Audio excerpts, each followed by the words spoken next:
ಇನ್ನು ರಾಜ್ಯ ರಾಜಕಾರಣದಲ್ಲಿ ಸೆಪ್ಟೆಂಬರ್ನಲ್ಲಿ ಕ್ರಾಂತಿ ಆಗುತ್ತೆ ಅನ್ನುವಂತಹ ಹೇಳಿಕೆ ಸಾಕಷ್ಟು ಚರ್ಚೆ ನಡೀತಾ ಇದೆ. ಈ ಹೇಳಿಕೆ ಬಗ್ಗೆ ಸಾಕಷ್ಟು ಚರ್ಚೆ ನಡೀತಾ ಇದೆ.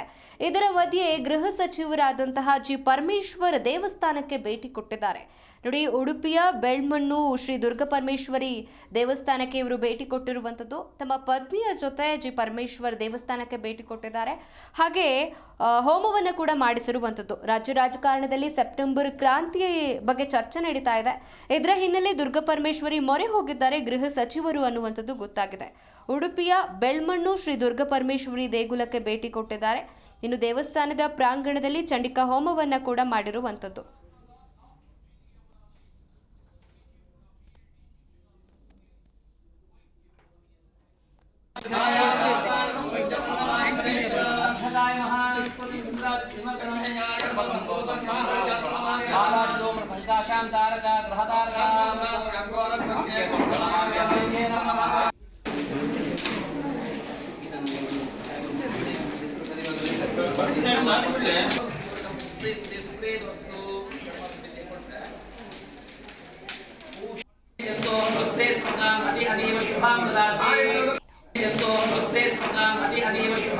ಹಾಗಾಗಿ ಜನ ಸಮುದಾಯಕ್ಕೆ ಒಂದು ಶಾಂತಿ ನೆಮ್ಮದಿ ಸಿಗಲಿ ಹಾಗೆ ಅಂತೇಳಿ ಪ್ರಾರ್ಥನೆಯನ್ನು ಸಲ್ಲಿಸಿದೆ.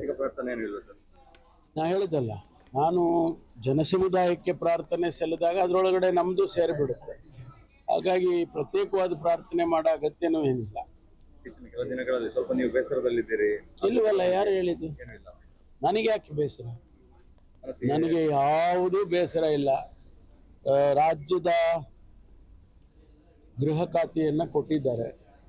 ಇದು 3ನೇ ಬಾರಿ ಈ ಗೃಹ ಖಾತೆಯನ್ನು ನಾನು ನಡೆಸ್ತಾ ಇರ್ತಕ್ಕಂಥದ್ದು. ಆ ಜವಾಬ್ದಾರಿಯಿಂದ ಕೆಲಸ ಮಾಡ್ತಾ ಇದ್ದೇನೆ. ನನಗೆ ಬೇಸರ ಆಗುವಂಥ ಪ್ರಶ್ನೆ ಯಾವುದೂ ಇಲ್ಲ. ಹಾಗಾಗಿ ಜನ ಸಮುದಾಯಕ್ಕೆ ಒಂದು ಶಾಂತಿ ನೆಮ್ಮದಿ ಸಿಗಲಿ ಹಾಗೆ ಅಂತೇಳಿ ಪ್ರಾರ್ಥನೆಯನ್ನು ಸಲ್ಲಿಸಿದೆ. ನಾ ಹೇಳಿದಲ್ಲ, ನಾನು ಜನ ಸಮುದಾಯಕ್ಕೆ ಪ್ರಾರ್ಥನೆ ಸಲ್ಲಿದಾಗ ಅದರೊಳಗಡೆ ನಮ್ಮದು ಸೇರಿಬಿಡುತ್ತೆ. ಹಾಗಾಗಿ ಪ್ರತ್ಯೇಕವಾದ ಪ್ರಾರ್ಥನೆ ಮಾಡಿ